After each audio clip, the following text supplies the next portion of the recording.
तलत सदीकी का असल नाम अदीबा नज़ीर था। वो 1939 में पंजाब के दारुल हुकूमत शिमला में पैदा हुई थीं। उनके वालिद नज़ीर अहमद एक सरकारी मुलाजम थे। अदीबा ने अच्छे नंबरों के साथ FA किया था और चूँकि उनके वालिद दमा के दायमी मरीज थे, वो चाहते थे कि वो अपनी बेटी की शादी जल्द कर दें। फिर उनकी शादी 15 साल की कम उम्री में उनके वालिद के करीबी दोस्त बशीर अहमद सदीकी के साथ कर दी गई।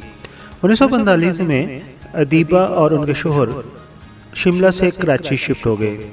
जब मुल्क में सियासी हालात ख़राब हुए तो उनके शोहर बशीर अहमद अदालती मुकदमा में फंस गए और उन्हें कैद कर दिया गया।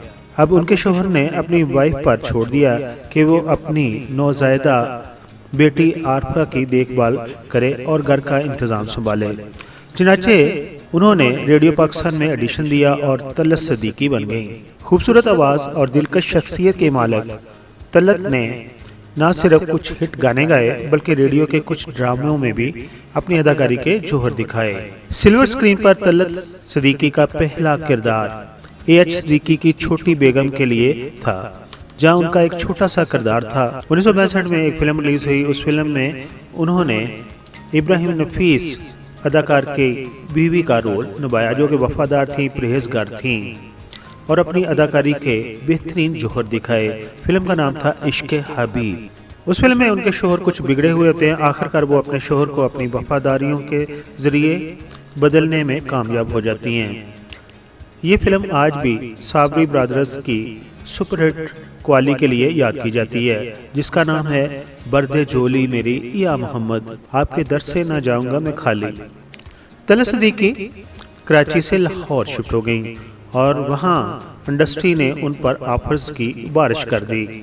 जिन फिल्मों में उनकी सलाहियतों को नुमाया तौर पर पेश किया गया उनमें फिर सुबह होगी, लड़का, एक थी माँ, खून दा बदला, खून, माँ बाप, अमराऊ चांदा, बंदगी और फिल्म भाई बहन वगैरह शामिल हैं।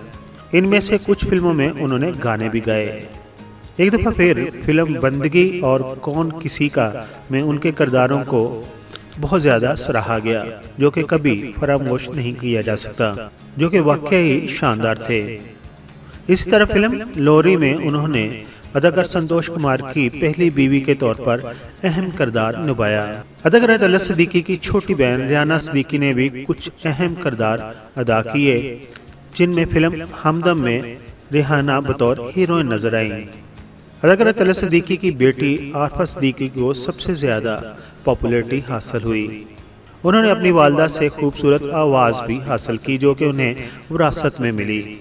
अदाकारा तलत सदीकी काफ़ी अरसा तक बीमार रहने के बाद 7 मई 2021 बरोज़ हफ्ता को 82 साल की उम्र में अपने खालके हकीकी से जा मिली। हम दुआगो हैं कि अल्लाह ताला उनको जवार रहमत में जगह अता फरमाए। दोस्तों, ये थी माजी की खूबसूरत अदाकारा तलत सदीकी की ज़िंदगी की कहानी। अगर आपको पसंद आई हो तो हमारे इस चैनल पर अगर आप नए हैं तो हमारी वीडियो को लाइक कर दीजिए, हमारे चैनल को सब्सक्राइब कर दीजिए। अपना बहुत सारा ख्याल रखिए, अपनी फैमिली का बहुत सारा ख्याल रखिए और हमारे साथ यूँ ही जुड़े रहिए। Thank you so much. दोस्तों, बहनों, भाइयों, दूसरे चैनल की तरह मैं शुरू में नहीं कहता कि मेरे चैनल को सब्सक्राइब कर दें या वीडियो को लाइक कर दें। अभी आपने हमारी वीडियो देख ली है, अगर आपको पसंद आई हो तो इस वीडियो को लाइक कर दें, जबकि चैनल को सब्सक्राइब कर दें। स्क्रीन के ऊपर हमारे चैनल की टॉप रेटेड वीडियोस पर मुश्तमिल वीडियोस की स्लाइड चल रही हैं। हमारे चैनल पर इन वीडियोस के मिलियंस में व्यूज़ हैं। अगर आप ये वीडियोस देखना चाहते हैं तो इनके लिंक हमने डिस्क्रिप्शन में दिए हुए हैं, वहां पर जाकर लिंक को क्लिक करें और हमारी वीडियोस को देखकर अपने कमेंट्स ज़रूर वीडियो पर दें।